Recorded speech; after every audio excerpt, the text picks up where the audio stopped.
Welcome back to Deb's Big Backyard.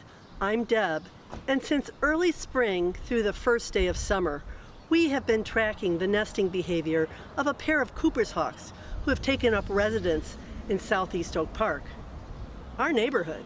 In early April, we observed part of the courting ritual, where the male would bring in a fresh kill for the female and put the small bird, medium bird, or small mammal on a branch in a nearby perching tree.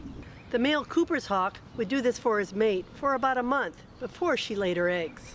We learned and noticed that only the female broods the young in the first 2 weeks after they've hatched. During that time, the male continued to provide food for the female so that she could feed the chicks.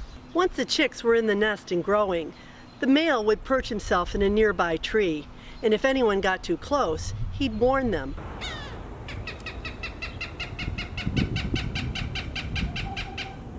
Or else he'd buzz them, as he did to me. In about mid-June, we noticed that the mama was no longer in the nest, but rather across the street in the perching tree, overwatching her young. Meanwhile, those little Cooper's hawks were flitting around in the nest,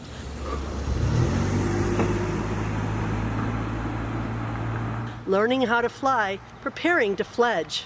As I've said in the past, if you are feeding seeds to the birds in your backyard, you could get a flyover or a visit from a hungry Cooper's hawk. If you want to avoid that, change things up.